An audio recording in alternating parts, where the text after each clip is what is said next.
Hey there, and welcome to That News You Care About, a weekly video game news show from the folks over at That Nerdy Site. Today is Tuesday, June 1st, 2021, and I'm one of your hosts, Logan Wilkinson. Joining me this week is my Phoenix son, Trevor Starkey. Hello. How you doing, Trev? I'm doing all right. Had a nice, relaxing 3-day weekend. Pretty much just we're recording this on Tuesday, kind of as a result of the 3-day weekend. So, it was just kind of like, especially like yesterday, I basically just finished Mass Effect 3, and that was pretty much like my entire day. I went to bed Sunday night, where I was pretty much at the end of that game, and all I had left was like the Citadel DLC and then like the end game mission. And I was like, I think I could do this, and just kind of like push through, but I'll hold this off till tomorrow. And then like 5 hours into playing on Monday, I was like, I am so glad I did not try and like do this all at like 1 o'clock in the morning on Sunday night. I'm glad I gave myself another day, because I had forgotten how beefy the end game and the Citadel DLC stuff was. So yeah, it was a nice, enjoyable, relaxing Memorial Day weekend. Also went and saw my family for a little bit, for a belated Mother's Day celebration, and had a good time there. So yeah, it was a nice chill weekend. How about you? How was your weekend? I know you did some like fun, exciting things. So Yeah, I had hit 2 weeks of being fully vaccinated on Wednesday of last week, a week ago exactly, I guess, by the time this podcast goes live. And so yeah, me and Shrav, we went and invited Renee and Andrea. Renee's been on the podcast before, him and his wife, over to our Shrav's house on Friday, and just watch like trash TV. Watch your trash TV in person again.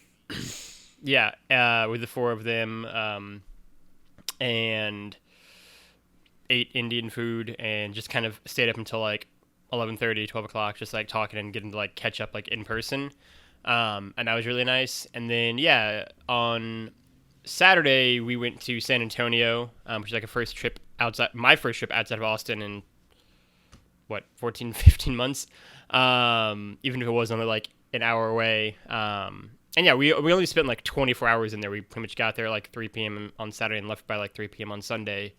But just kind of had a very nice kind of like chill, just lazy day in San Antonio. And then yeah, did literally nothing on Monday, and it was great. It was glorious. And so yeah, it was a nice little recharge 3-day weekend that I really enjoyed. So it was good. I think the first kind of 3-day weekend since President's Day or something probably. And so yeah, it was nice to kind of, I think, get that extra day. The difference between 2 and 3 days off is something wild. There's something special about that. Yeah. Almost like we should have a 4-day work week. It'd be nice. But I was like, mine even got started a little early, because my job basically was like, hey, everybody can like, clock out at 2 o'clock on Friday. So like I was like, oh, nice, sweet, nice, bonus time off, hooray! Like yeah. I had back when I was at the Community Foundation, they did a similar thing where it was like, hey, yeah, like you knew on a 3-day weekend you were gonna be able to like duck out early, but I didn't know that. So that was a nice little pleasant surprise at the new job where it was like, yeah, oh cool. And when in all of this did you get your haircut? Thursday of last week. Okay. It was I think it was like Wednesday or Thursday of last week, because it was before. By the time we had Renee and Andrea over, I had got it cut. So I would say like Wednesday or Thursday of last week for sure. I did that myself. I just took a pair of, trimmers and just boom. Yeah. That was simple. Like I said off air. Easy buzz cut. Yeah. Yeah, summertime. Logan pretty much always just shaves the whole thing off, because it's it's 100 degrees in Austin, pretty regularly. So just keep it cool. I was tempted to do that a few times throughout the pandemic, but I held off, figuring I should probably let like a professional do it, and then I just haven't gotten around to it yet. I mean, worst case scenario, you can always have a few of us come give you a haircut again. Yeah. Like in Baltimore. I think that one turned out pretty all right. I would make sure we have like the proper equipment this time around, so it's not a 10-minute ordeal just to just to buzz my hair. But yeah. Yeah, at least 10 minutes ordeal. Yeah. But unfortunately, this is not a podcast about Trevor getting his haircut again. We are talking about some video game news out there. And first and foremost, I don't know if you knew this, Trevor, but turns out Far Cry 6 is a political game. Mm-hmm. After I would go as far as say years of Ubisoft trying to claim that their revolutionary overthrown based video game series is not based on politics. Like most of the, like I was thinking about it before we started recording. Like Far Cry, always a political game. The Division, political games. Assassin's Creed, Watch Dogs, even, pretty political games. Watch Dogs, very political games. Like very political. Tom Clancy, everything that has Tom Clancy's name in it, political game by nature. Yeah. So yeah, like Ubisoft has way more political games than like any like. Sure, Just Dance, not a political game. I'll give you that one. Yeah. Like I'll give you that there aren't like steeped politics in Just Dance, but like they definitely have way more political things than not political things. I mean, not to immediately jump onto the point, but it always strikes me as such like a bizarre thing to try to say too, where it's like you're making these games, all of your games, like you just rattled off, are all very politically based, and like I don't think it's controversial or that you're gonna lose some sort of like consumer audience by saying, yeah, these games are political, because of course they're. It's just like stating the reality situation, like the sky is blue and the gas is green. Like when they come out and say, or in the past have said, like, you know, we're not trying to make political statements with our games, that is a message specifically catered to the keep politics out of our games crowds, because those people are dumb enough to like take them at face value and say, oh, there aren't politics in this game, I'm going to get this game, because they're also the kind of dumb people that will, you know, get up in arms about The Last of Us Part 2 or like, and the politics that are discussed in those games very openly and stuff like that. So like it is very clearly like marketing to give themselves cover to say like, no, like if you're taking politics in it, that's not what we're putting into it, and it's like it's the people that buy it and would get upset about it are people that I don't give a fuck about anyway. So yeah, they're the same people who had the like Aloy needs to have like a makeup tutorial in Horizon as well. Although that did lead us to some pretty spectacular memes flying around Twitter this past weekend. I was because I was just really so like focused on Mass Effect. I was like mostly like I saw the tweet being like quote tweeted and everybody like jumping on that, and I was just like, you guys are doing exactly what this guy wants, just giving this guy a massive audience from this dumb thing, instead of just being like, hey, yeah, that guy's a fucking idiot. Like, ignore it. And so the only actual meme I saw from it, I think, was somebody that basically turned it into a Midsummer type of image. Yeah, I saw that one with too, like a whole bunch of like flowers and stuff all over the place. But yeah, it's like everything else, I was just like, whatever, this is dumb. The two best I saw outside of that was Sigourney Weaver's character from Aliens, but done with like that face instead. And then the other one was they just took Nathan Drake and just switched his face out for Aloy's like makeup smashed face. I'm like, this is better for my video game protagonist. And so I enjoyed both of those. Hashtag my 2 cents. But we're not talking about any of that stuff. We're talking about video games, and they're political. We are specifically talking about Ubisoft stuff, yeah. Yeah, it's true, I guess. Over the weekend, or over the last week, I would say, there was just kind of, you know, the usual Ubisoft press release of this video game is not political, basically. People, you know, had thoughts and feelings and everything. And then I believe it was over the weekend, Friday or Saturday. It all kind of bleeds together for me. One of the writers, if not the lead writer for Far Cry 6, came out and had basically a blog post on either Ubisoft's website or Far Cry's website. So yeah, your timeline is way messed up on this. So yeah, Is it? Yeah, Friday was when like things popped off with like our game isn't political because it was like the trailer Time is came a flat out. Circle. Oh my god. Okay. Yeah, the trailer came out. I want to say Thursday of last week, right? I don't remember when the trailer came out, but yeah, it was like clearly a lot of references and visual like ties and connections to Cuba, which we kind of already knew about from like previous teasers and stuff like that on the game.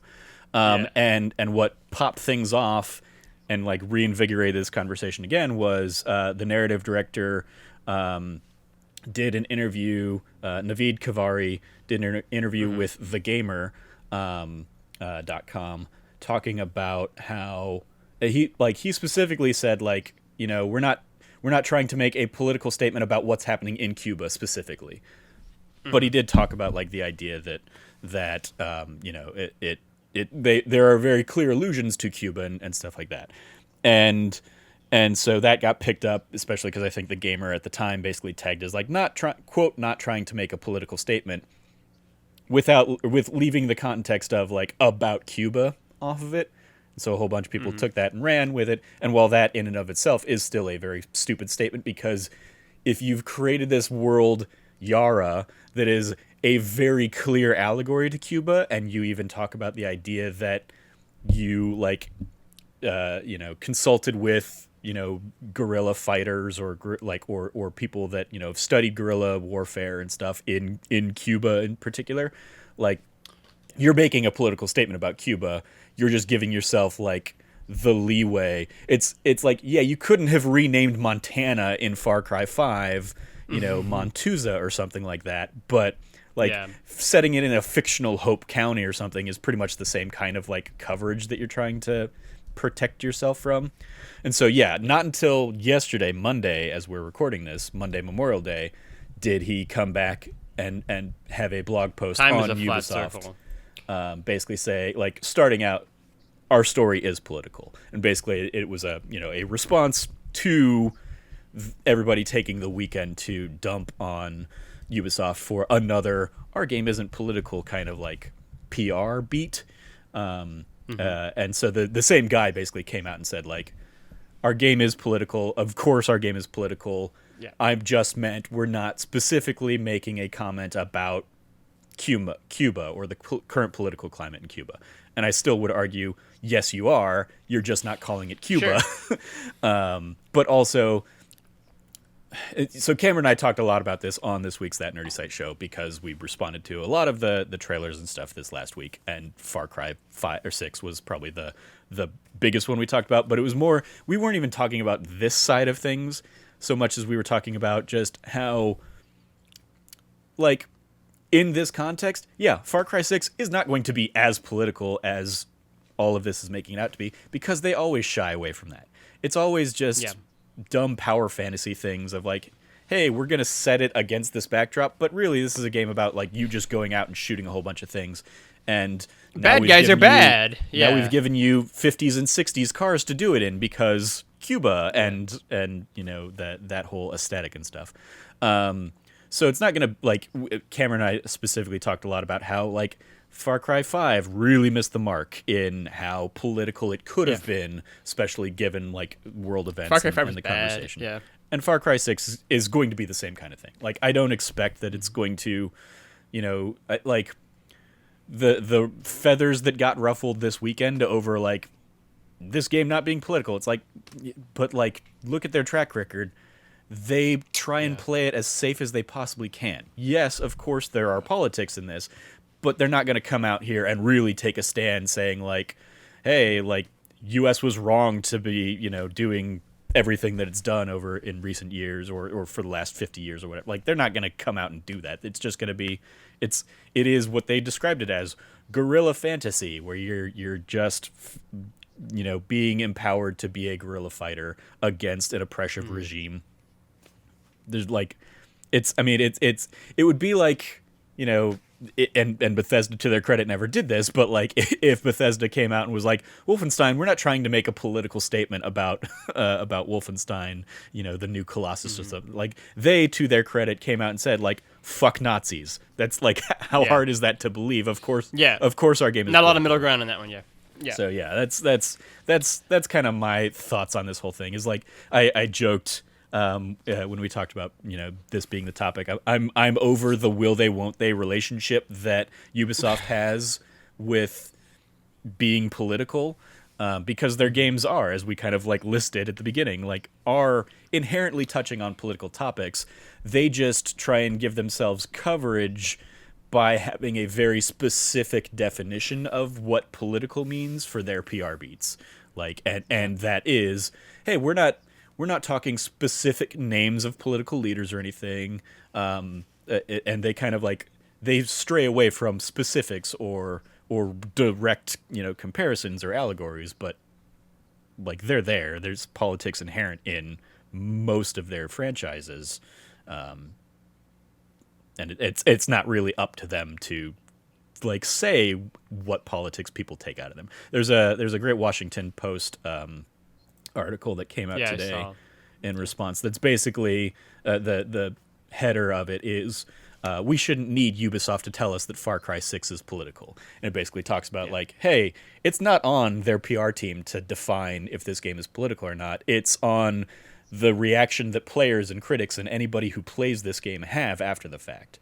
Like, they could build it in there and not have meant for those things to be political, but if an audience member plays the game and says, like, this mirrors the image I had growing up in Cuba or something like that, then of course there is a political meaning to that game. Yeah, I think it's one for me whenever we have this discussion, that I would just go back to the same point, which is everything is inherently political. Every story, by the very nature of it existing and having been created by someone, is political in some way, especially video games, which are made by lots of people who have lots of discussions about what should and shouldn't be in the game, are obviously very political. It is ludicrous to suggest that any Ubisoft franchise that we just rattled off earlier isn't incredibly political.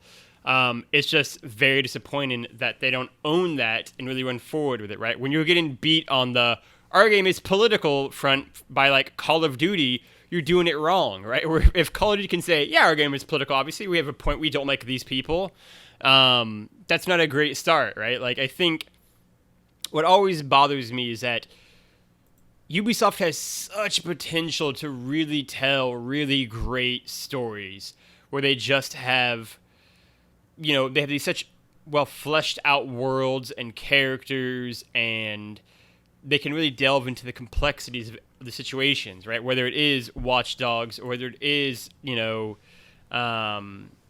the Assassin's Creed games or Far Cry games or Tom Clancy games, they have so much potential, right? Like, and they just routinely don't tap into it. They routinely don't use it, especially in the Far Cry games, which are the most, I would argue, like, bland and by the numbers of all these. Just bad guy is bad. Stop bad guy from being bad. You're a good guy. Go do good guy things. Great. It's like, all right, well, like, I feel like there's more wiggle room to kind of play around with here, right? Like, and it's always so frustrating for me when you get, like, tiny glimpses of what the Far Cry series could be and what Ubisoft games could be at large, right? Like, I always talked about how in Far Cry 4, I always loved the fact that when, throughout the entire game, you have these two competing factions who kind of are vying for your attention, right? And one is kind of basically like wants to turn the country into like a theocracy and like a religious-led like nation, and the other one is much more like, seemingly like democratic based and pro, like, we want to get rid of pagan men but we're good guys kind of thing. And I always thought brilliant twist is no matter who you choose, it's still bad, right? Like, the dictatorship is just replaced by another dictatorship, and it's like a really, I think, brilliant kind of cutscene moment no matter which one you go to, of like, yeah, like, revolutions usually don't lead to democracies, revolutions usually lead to messy, unintended consequences, and the good guys become the bad guys, kind of thing. And it was a great like kind of end game thing that like all the destruction and wreckage and everything you left didn't really make a difference. But that is 30 minutes in this 40-hour game that was super cool and super political. They really like did it, right? And imagine if the whole game had been that, right? Imagine if they'd been way more ambitious and way braver with how they're telling that story, right? Like imagine if Far Cry 5 story really did anything of any substance, instead of like squandering the potential they had, like you said, right? Like I think of the fact of like, I'd argue the most political one in some ways is like the Assassin's Creed, and that's probably because they have the, you know, advantage of being hundreds of years, if not thousands, in some of the cases, away from the events, right? They feel safer to make them kind of more political and kind of delve into these characters with more nuance and complexity. But Far Cry is a series that it isn't even Rambo at like anymore. Like Rambo, where it's very patriotic, very political. It can't even be like that. It is just very kind of white paper by the numbers thing, and it's such a disappointment, right? Like I would love if they could delve more into this. I would love if they could delve more into the actual reality, or even their like faux reality on the ground politics of the situation. But because of almost this bizarre fear they have of these people who are going to play the game no matter what, even if they said the game was political, they're still going to buy the game. They're squandering the potential for these games to be really like stand out and really excellent, I think. But yeah, I mean, everything is political. It's like the people who think that, you know, the joke I always make is that like, it's like the people who think that like Shakespeare isn't political, when all of his plays are very political, and all of his plays have very strong opinions, one way or the other, right? Like, everything is political. That's just the reality of making stories, because every person is inherently political in some way. And so when they tell a story and they craft something, when they build out these characters and who they are, they're doing it under some sort of political slant.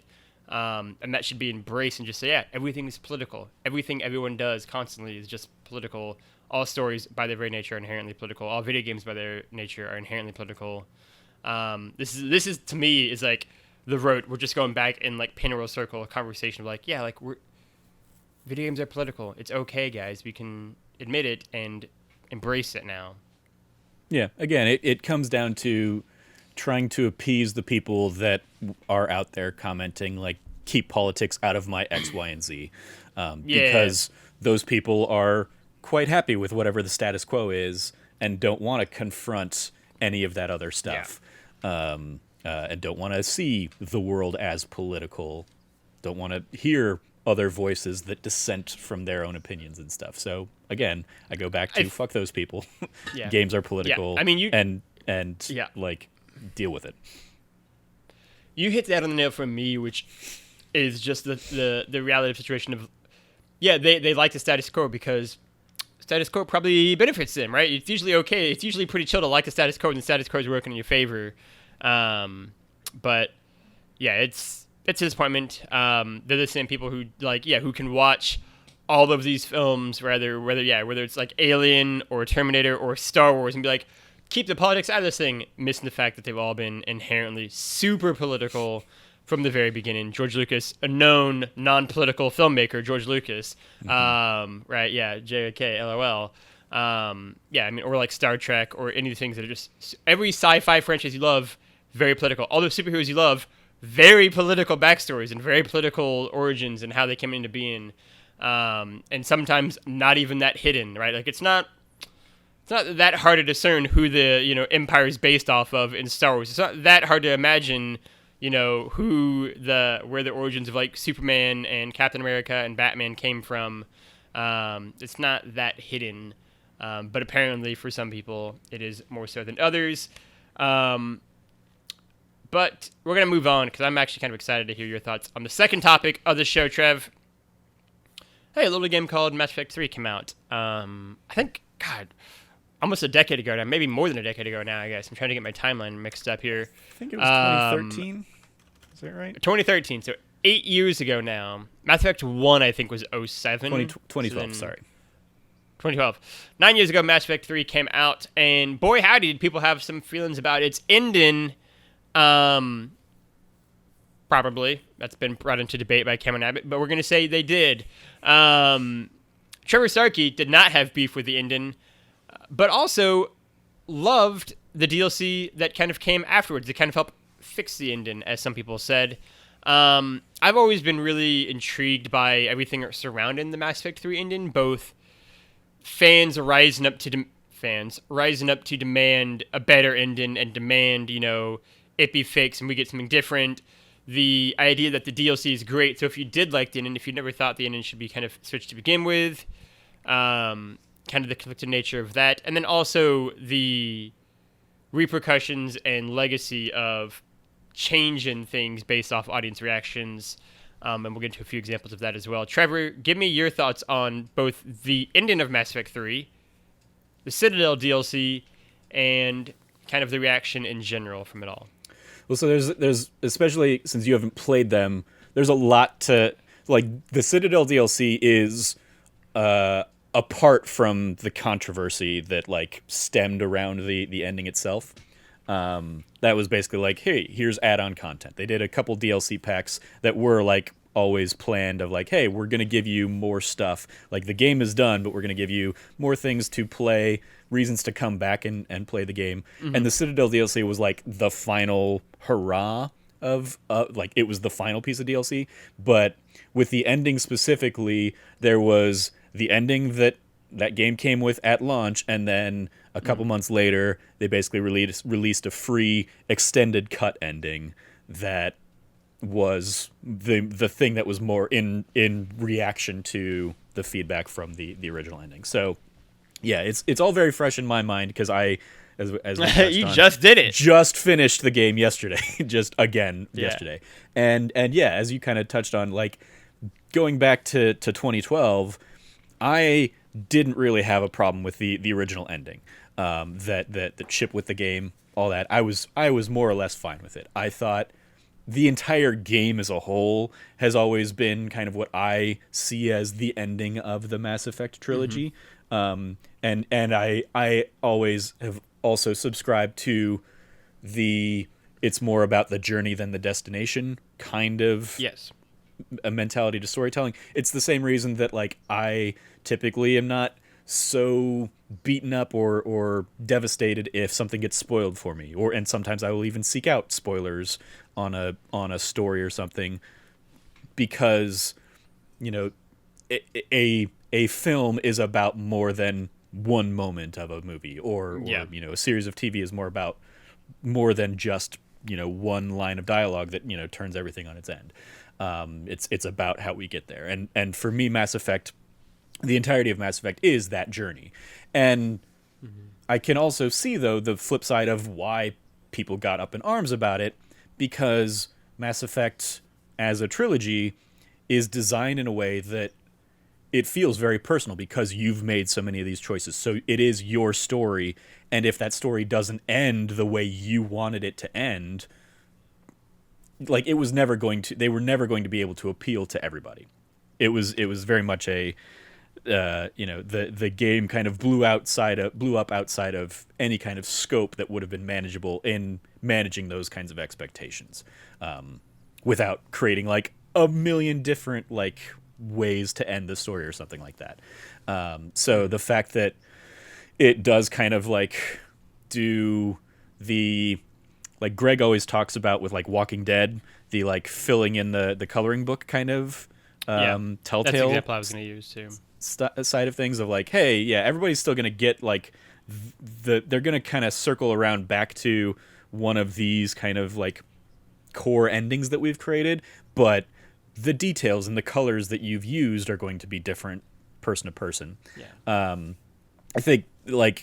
think there was just probably improper expectations set around the original ending of it, because the original ending, without getting into spoilers and stuff, like a lot of people just kind of boil it down to red, blue, or green, and you get basically like a video that has largely the same kind of like FMV, the cinematic video, but with a palette swap color. You get either the red beam of light, or you get the blue beam of light, or you get the green beam of light. And again, like even that, I wasn't overly devastated by that. the bigger moments that stick with me from that game are certain decisions and character moments that happen all along the way. And the ending was just kind of a, okay, that is how we know there isn't necessarily like a game 4 in the works or something like that. And obviously now, we are almost 10 years later and they have announced a Mass Effect that seems to be a sequel to one of those endings, and then they'll just decide which one, I'm sure.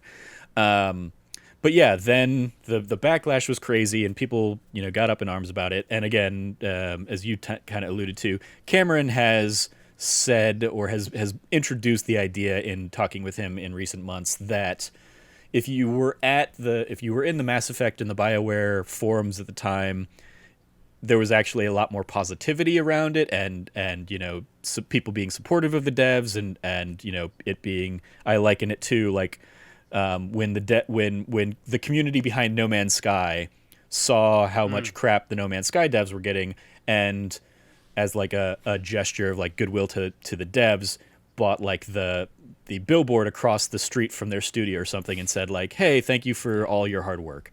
Like, that's the pinnacle of like great community, like helping a studio through hard times. I do not remember that at all. I remember the fervor around the internet, but admittedly, as I touched on with Cameron, like I was largely, only reading IGN at the time, though, really. So the comments section and the editorial think pieces at IGN were very much, in response to IGN's audience being very loud and vocal about not liking that ending. So BioWare came out and basically changed their plans initially and said, okay, well, we've got some ideas of how we think we can, adjust this. And so they came out with what they call the extended cut, which I believe came out just like a couple months later. It was a free download. It was basically like an optional patch, because they never charged for the DLC, and now that ending has been made like the proper ending in the Legendary Collection. So you can't even see like the original one, and really it was largely just additive.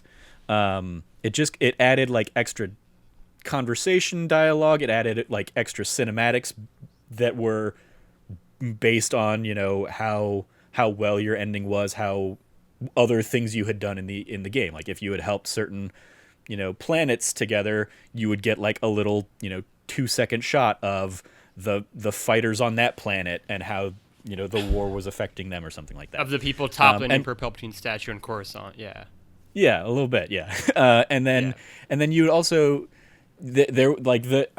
I would say, and because I even like replaying it, I didn't really remember what like the original was versus like the extended ending. So I went back and kind of just like read through a synopsis of like, here are all the changes that came with the extended cut.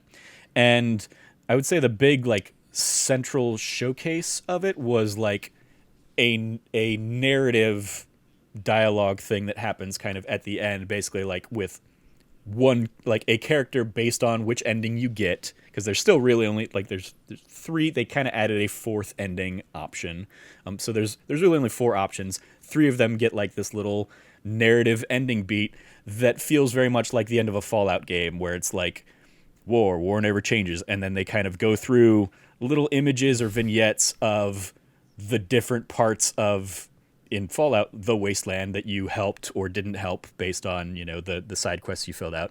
And so the ending that you get in Mass Effect will have little like still images of what happened on Tuchanka or something like that, or depending on how you played things out, or what happens with your crewmate Edie, and stuff like that. And so it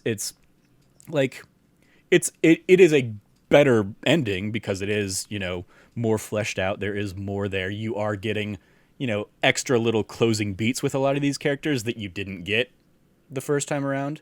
But I don't think like they don't drastically change the game. It really does just kind of add to the game. So like I have zero problem with it being like the only ending option you get in this version. So that's all of that stuff, in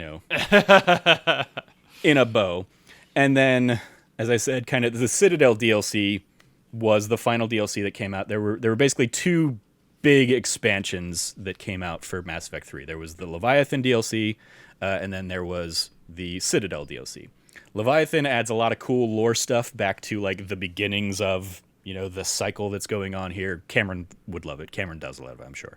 And then the Citadel DLC is a great last hurrah send-off to all the characters. Basically, you get shore leave, the Normandy, your ship has to go in for some retrofitting. So it basically like brings you to like an apartment on the Citadel, and you go on a little adventure tied to that. But it's mostly a chance to have a whole bunch of like one-on-one interactions with characters that you've teamed up with, squad members from throughout the series, as well as like a big house party, kind of like that's like the showcase piece of it.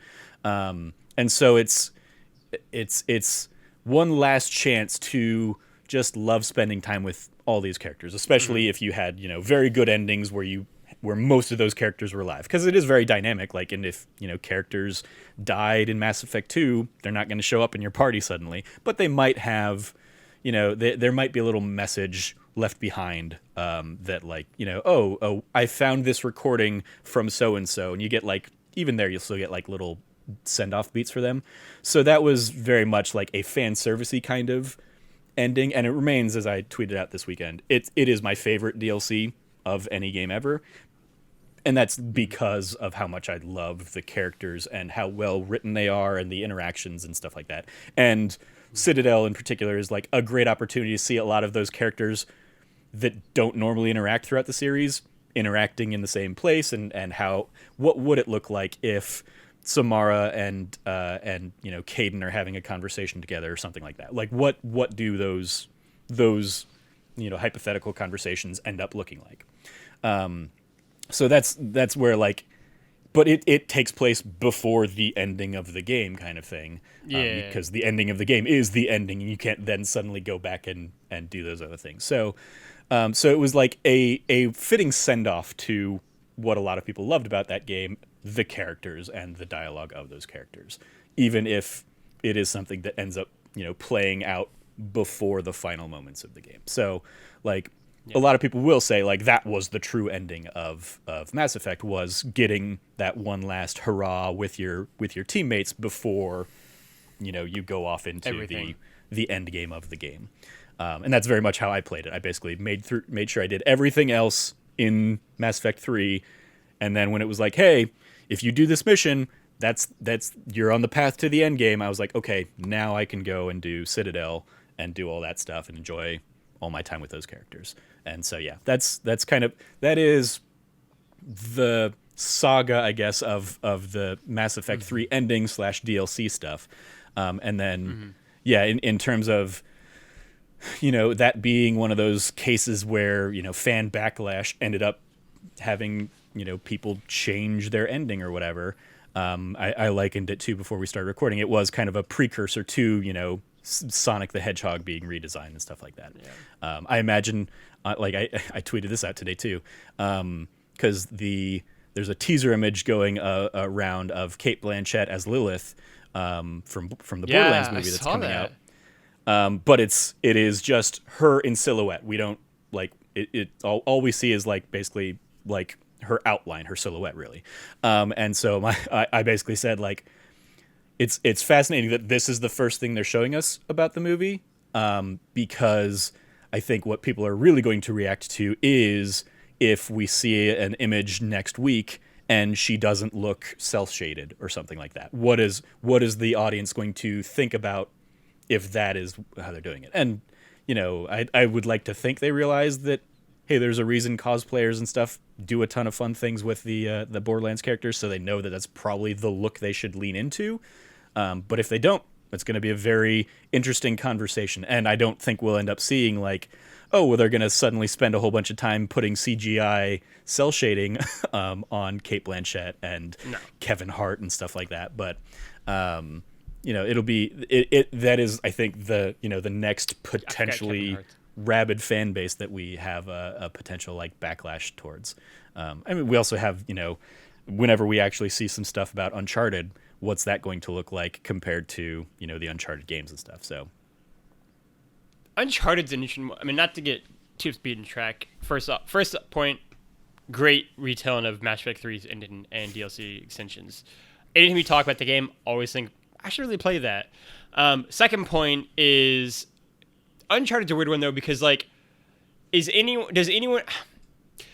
actually believe that it's going to be great? I guess is my thing. Like, I feel like the expectations in Uncharted are just so much lower that, like, if it is great, people are gonna be like, "Holy shit, that's fantastic!" Like, my expectations were so low. Whereas I feel like for like Borderlands, people's expectations are kind of like they feel less generally low and more just kind of all over the place.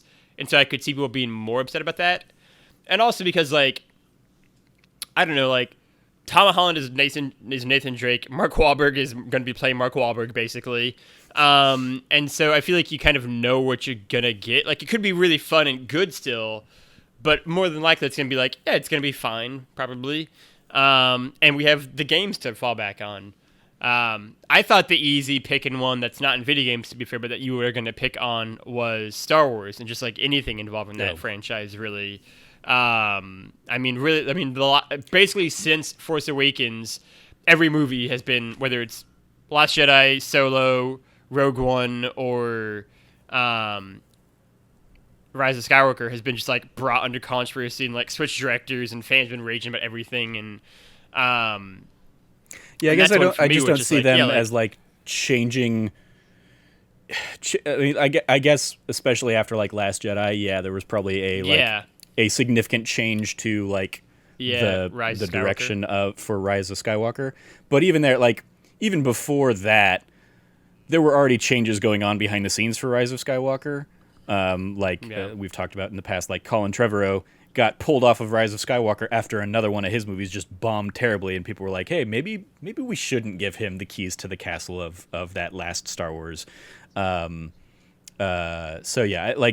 just don't even think of that in the same conversation as like Sonic being redesigned or something like that. It's like the Star Wars fandom is a whole other entire weird that's a whole other podcast rabidity. Stay tuned for next week. Yeah, I think that, but also like Star Wars has been changing over the years, even without fan reaction, because George Lucas has been changing all sorts of nonsense stuff all along. Yeah. So this is the thing about I can't wait to do a Star Wars podcast. This is the thing about Star Wars is that people just need to realize that, like, if you like the thing, then like just like the thing, and if you don't like this thing, and this applies to every series, but Star Wars is the one that gets like, it's Star Wars, so it gets like so much extra like flack and everything and attention. Just like the thing, right? Like, this is what I always say about the prequels. Like, if you like the prequels, if you're Yusuf Magid and think they're great, that's strange, but like, yo, like, live your best life, fam. Like, do it. Like, and if you don't like the prequels because they're, you know, the prequels, like, that's also fine, but like, don't be a dick about it. Like, it's a general just like, don't be a dick about things you don't like and enjoy the things you do like, right? And the same applies to like Sonic. I thought the first Sonic design was totally fine. I saw it and was like, sure, that is Sonic enough for me. And the second one came out and was like, that's probably a little bit better, but like, it's all small potatoes. It is Sonic. This is a ridiculous, absurd, make-believe, blue-haired character who can run as fast as anything. It's all make-believe. It also tying back to the conversation earlier about like somebody coming out there and thinking they can just redesign Aloy or something like that. It's like, well, it's really not that hard to redesign a still image of a thing, but like, redesigning that character model or whatever over the course of an entire 2-hour movie, the entire game, significant work, or 2-hour movie, more work going into it, in the game itself, it's not just like I can Photoshop this thing, I can do a different mock-up in 30 minutes, and suddenly I know better than the devs that have been already pouring years of their life into this. There's always part of I'm going to tag this on to the Aloy thing now, where it's like, like hire fans kind of thing. And it's always that thing for me of, like many developers pointed out, they are fans. Yeah. They are fans of video games and they make video games, and filmmakers are fans of films, so they make films. But B, it's that thing of like, but also maybe don't hire fans of the thing because sometimes it doesn't go great, right? Like, more often than not, if you're like a crazy rabid fan of a thing, you don't have the best interest of the thing in mind. You have what you want the thing to be in mind, and those are not necessarily always the same thing. Or it's hard to play with the thing that you've looked up to for your entire life, right? Like, I think that the sequel trilogy of Star Wars has many, many problems and many, many things it did right. I think there's a lot that it did right and a lot that it did wrong. But I think one of the things that the series couldn't decide on that proved to be, for me, a huge fatal flaw in the sequel trilogy is that, like, it couldn't decide what its relationship with the original trilogy was going to be. It had no sort of idea if it wanted to be, like, super, like, you know, almost, like, revering it, and this is a thing we have to, like, revere and touch and, like, try to, like, look up to. If it was a thing of, like, you kill the past if you have to kind of thing. And it had these two extremes, and it couldn't decide which one it wanted to kind of exist in, and so it made for a very disjointed experience, I felt. Whereas if it had just picked one, or just something in the middle even, we would have gotten, I think, a better thing. And I think part of it was because J.J. Abrams and Rian Johnson are two very different filmmakers who had two very different approaches to Star Wars, who had two very different ideas of what a sequel to that should be.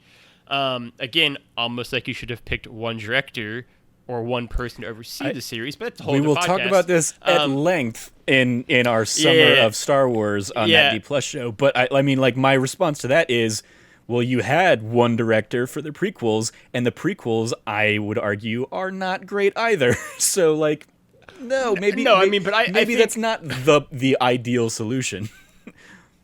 I think so I would argue. So this is a Star Wars podcast thing. So we don't have to do this. But like, I would say we can just leave this. Like, I would say that in terms of like, come tune into that D Plus show over the next 12 weeks.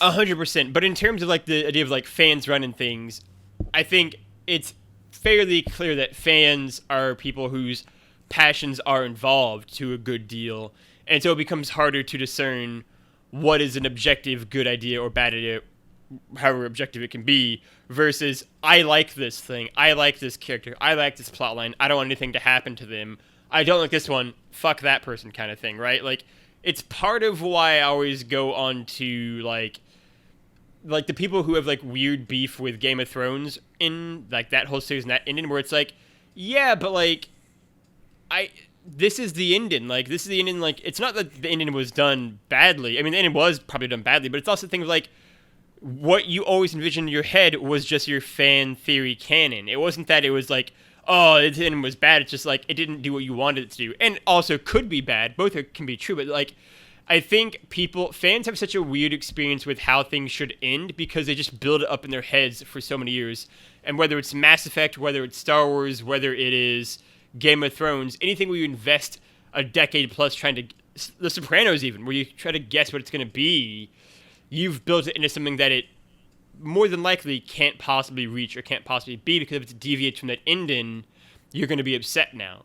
And it's through no fault of the storytellers, because they never promised you were going to get this ending, but because you wanted it, because you believed it was going to be true, you then get upset. It's part of the problems of making a thing in the modern age. Yeah, that's why something like Avengers Endgame was such like a holy hell, they stuck the landing. Like, they nailed it, right? They 21 movies in, like, they made something really, really cool that, like, I mean, like, I would argue 99% plus of the audience like really got behind, really loved, really celebrated. And there wasn't like that backlash that was fresh in everybody's minds off of some Star Wars stuff, off of Game of Thrones. It was holy hell, like, they actually did it. They figured out a way to do it. And that's way harder to do, clearly, because of all the other examples we can think of that went the other way. I mean, like, even going back to other things, the iconic trilogies in cinema. Like, usually people are like, well, yeah, I don't think the third one did really well. Godfather 3, Back to the Future 3. I mean, like, you love it, but like a lot of people are like, Return of the Jedi didn't really do it for me. So even there, like, it's like, I mean, it's really hard to close out a story when people have gotten that That's what I was invested gonna in it. say. Because it is, as we kind of touched on here, like especially with something like Mass Effect, where you are making hundreds of choices throughout those games that's a to great point. I make didn't think about that. Shepard's story Yeah. your story. And even if Yeah. you are, even if you are one of the probably, majority of people that do like either an all Paragon or an all Renegade run or something like that, where you're getting a story that is probably in line with a lot of other people, it's still your story. It's still your Shepard. And so there is like an extra layer of ownership that the audience is taking on that, because gaming in particular is, a unique art form in that it is a relationship between the audience and the creators, in the highest extreme. And so, the audience is going to end up coming and feeling a little entitled to a story ending that is somewhat in line with what they were looking for. But, it would have been impossible to do that in the millions of different iterations that they wanted. So they needed to kind of like funnel everything back into, an ending that had a lot of different variables that, were built off of the choices that you made, the people you saved, the people you didn't, all that. All of those things are still feeding into your ending, even if it's not giving you every morsel or every moment. And if your takeaway still comes down to, well, it was just 3 different colors, then I don't know what to tell you, because like you missed the point of the entire rest of the game and the decisions and conversations that happen throughout all of Mass Effect 3 are send-offs to, other characters or planets or, ideas that like it's like, Harry Potter, the ending of Harry Potter, like saying goodbye to some of those characters is part of the ending of that journey. It's not just the final showdown against Voldemort or whatever. So it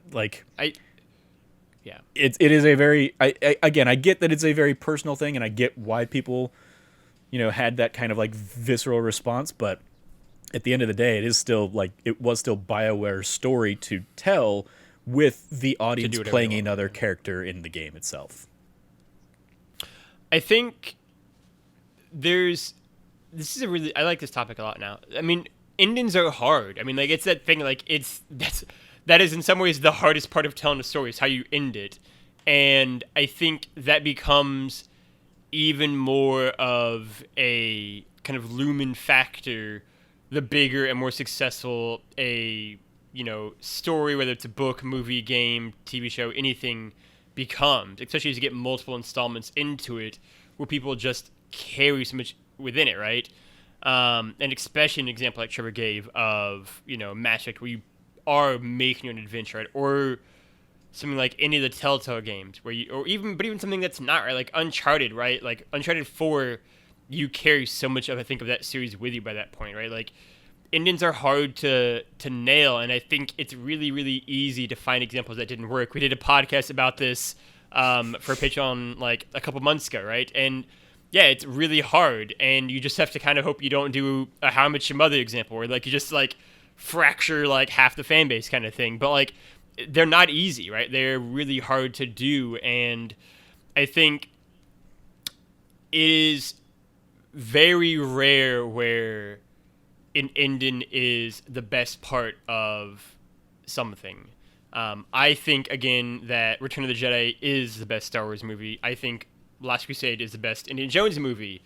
But I will also openly acknowledge, I think those are 2 of the exceptions and not the rules. I think far more often the strongest pieces of a story are not how it ends.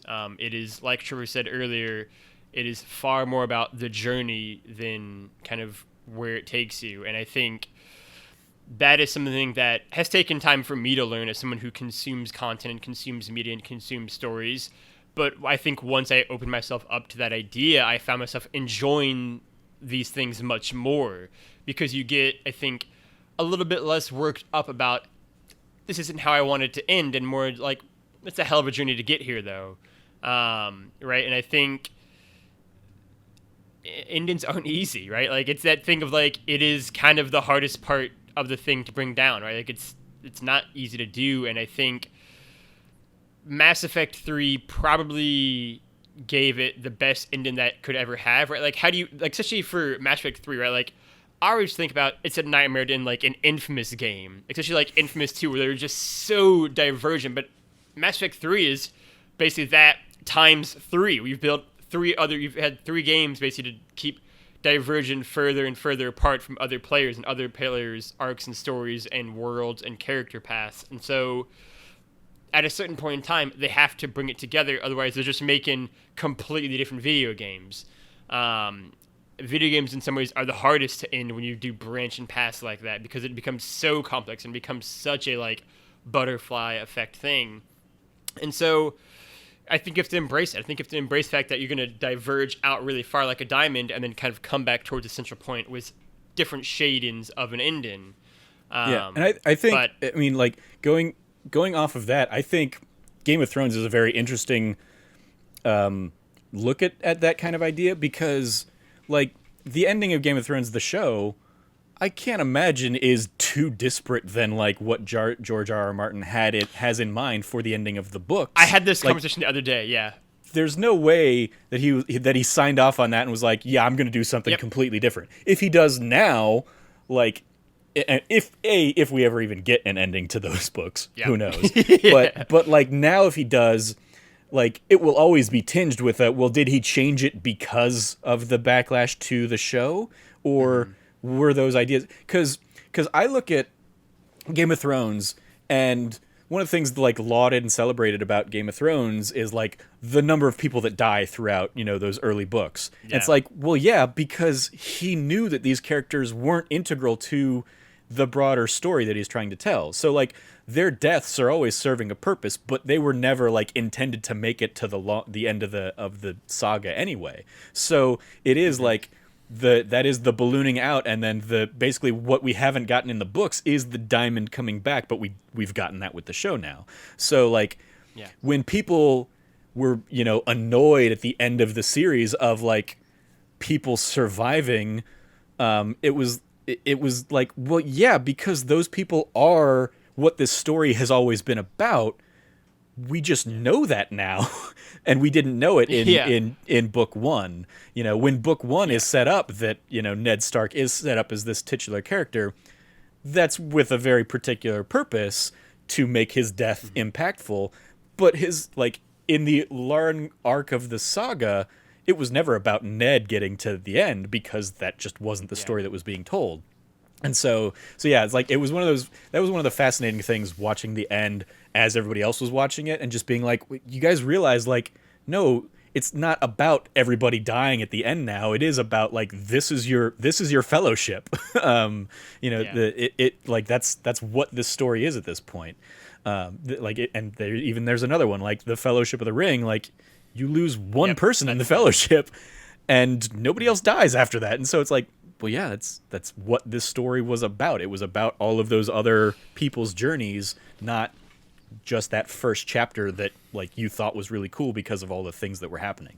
So yeah, Game of Thrones is going to be a very fascinating one if we ever see like an ending in the books, because I would be very curious to hear that like verbal history of like, George R.R. Martin and the showrunners of the show, and basically like, well, yeah, obviously here are the things we deviated in the show, but we knew we could do that because they weren't integral to the story that George was telling, in the long run. So we knew that, like, again, like there's no way he signed off on the ending of that and was like, yep, you guys do your own thing, because this isn't what I have in mind for it. So like they're not going to be that disparate of endings. So yeah. I think it's a great. I mean, it's really funny to say that too, because I just had this conversation with Shravia too, and you said it way better than I could say it even. But Game of Thrones is always really fascinating me. It's in as someone who's never seen like this series, has seen like scenes, but never like the whole series, but has had everything spoiled for me because Twitter has absolutely zero chill about that show. So it is impossible to be on the internet and not know. But I've always been fascinated by the scene of like, George R.R. Martin knew exactly what they were gonna do. Like the idea that he somehow is gonna like come out with like the true ending in the books that's gonna be like totally different is ludicrous. Like it's just not like based on any sort of reality. Like he very clearly was like, this is gonna be who the king is. This is who's gonna die at the end. This is what's gonna happen to Jon and like Cersei and like all these characters. Like it's very like, and he could allow some like deviation, but like this was clearly his ending. And if you don't like how it's done, or if you don't like the ending, that's fine. But like the idea that like it's gonna be different, I've always thought was weird. And it's always bugged me that like there's a little bit of me being like, he kind of let the showrunners out to dry a little bit. Where like he did not come back and be like, this is the ending. If you don't like it, that's fine. But like this is the ending. He's definitely kind of like, it sucks to be a TV show producer right now, I guess. And I've always kind of been a little annoyed by that, especially because like, I mean, he just wants to keep you're selling never those gonna books. get you're never gonna get this into this book series. Like that is such a laughable notion at this point, I think. And part of me even thinks like he knows he's not gonna end it, so it's like, what does it even matter? I can just be the good guy and just like get away with it. But like, I think Game of Thrones is a prime example to me of, does the last season or last two seasons, if you're one of those people, does it really diminish the, I believe 6 seasons, I think, before that? And like, I would argue pretty clearly it doesn't, right? Like, the ending of that show could be bad. You could not like how it works, but like Trevor said, that has always been where it's going, right? Like, stories start small, get big, and then get small again at the end. And like I was just saying the other day, like, if you kill off a lot of your cast, that whoever is left is going to be who's left. Like, at the same time, you have to have a cast to tell a story still.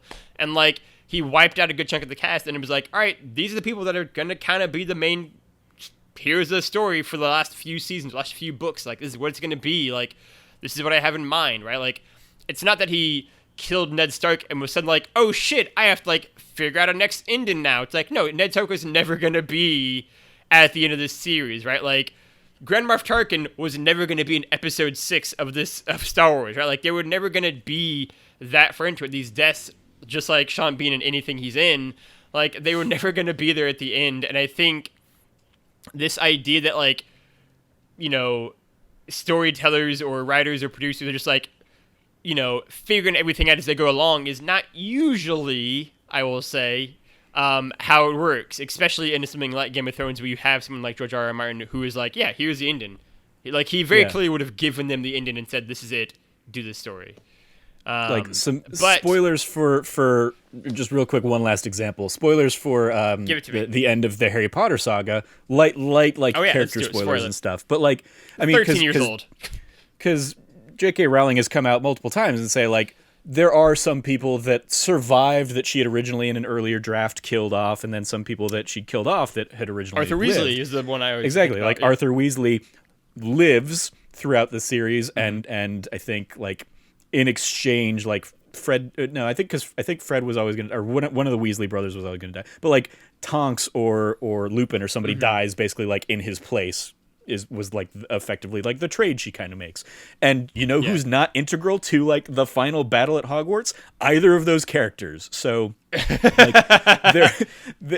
like she could get away with that because the real story she's trying to tell is not focused on either of those characters. They can be cannon fodder if they need to be, but like the story isn't drastically different with those roles reversed or something like that. That's just another kind of case. Like, George R.R. Martin, if the final books ever come out, a couple other people, who again aren't really integral to the final, convening to decide the kings of Westeros or whatever, like there might be some changes here and there, but it's probably not going to be the main characters that have, big final beats. Jon Snow is the king now is not going to happen. Yeah. Yeah.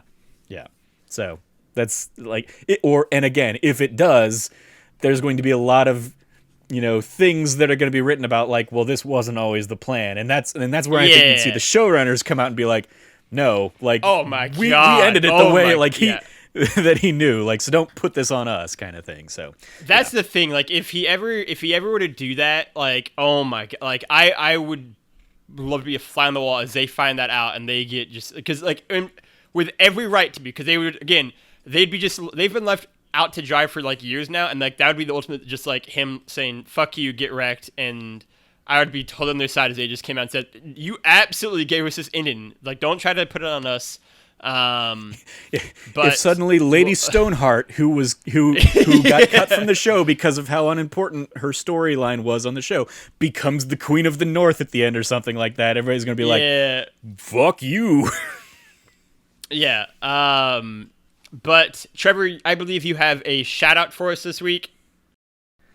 Yeah, so in addition, and I'll have included the Washington Post story that I touched on earlier in the episode in there, but also as kind of a follow-up from our conversation a couple weeks ago about IGN and their staff basically coming out trying to handle some the Palestinian stuff. Basically, they'd set their goal for, or their timeline of like, hey, we want a meeting, we want this publicly addressed by Friday. Friday came and went, and we kind of we touched on it a little bit in last week's episode when we were talking about all the other Ubisoft stuff. And basically the day that episode went live, Fanbyte had an article called IGN Inside IGN's Battle for Editorial Independence. And it was basically kind of like it touches on some of the aftermath, including like staff meetings and stuff where the head of Ziff Davis has kind of come in and been like, this was an IGN problem. This isn't an us problem. And the article kind of paints a picture that he tried to pit IGN staffers against one another. IGN staff, like the pull quote in here was, quote, "Our morale has never been this low." IGN employees say a week after confronting their parent company. So yeah, that's kind of the shout out for this week is Inside IGN's Battle for Editorial Independence from Stephen Strom. And again, I'm still very curious to see if this story somehow continues to play out here as we enter E3 territory in a couple weeks' time, to see, will there be some kind of actions against that, or even afterwards, like will IGN at some point go and say like, hey, everybody who signed their name on this, pack your things, like E3's done, we don't need you anymore, we'll find people that we can more easily control, or people who won't ruffle our feathers or whatever. Like, will we still see that, or cheaper in the weeks to come? So that's the shout out I wanted to pull here. Great shout out, I think. Otherwise, that said, that is the show. So if you like what you heard, you can go support us over at patreon.com/thatnerdysite, like all of our wonderful patrons and supporters have. Their support keeps the lights on and helps make shows like this and like that D+ show happen. Again, that's patreon.com/thatnerdysite. Go check out all the tiers, the goals, the gifts, the gags over there. And otherwise, you can go support us by going to iTunes, SoundCloud, Stitcher, all the podcast services that exist outside of those three around the world. Like, subscribe, share with your friends, tell your grannies, rate and review us on iTunes, and get us up those charts. Otherwise, you can go find Trevor at Trevor J. Starkey on the internet. Trevor, anything that you want to plug? I just want to give for those that are not watching the video version, I've been wearing my Andrea Strong shirt. She announced today that she and John have given birth to their daughter, Charlotte, baby Charlie, after a long, harrowing, scary experience where she had to be back in the hospital, go through a couple surgeries, and baby Charlie kind of came out in a month early as a premature C-section. So just want to send love and support to Andrea, Renee, and John Drake, as well as baby Charlie, and hope for speedy recoveries and well wishes and all that stuff for them.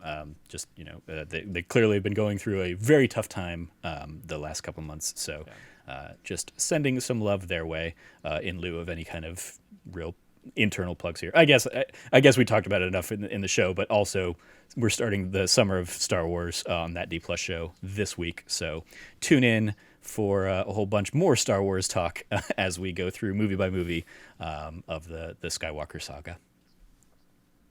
Yeah, I will echo everything Trevor said. That'll be my shout out this week as well, is Andrea and John, and just everything they've had to do with the last few months has been absolutely bonkers. I can't even imagine how strong both of them have been just for putting up with all that and holding up. Yeah, shout out to Andrew Strong as well. Summer Star Wars, it's going to be very exciting. I really can't wait. It's going to be a lot of fun. Probably a big mess too. What's not to love. But yeah, otherwise, I think that's it for me. That's it for Trevor. You can go find That Nerdy Site at That Nerdy Site on the internet. And otherwise, for myself, for Trevor, for all of us here at That Nerdy Site, play games and be good to each other.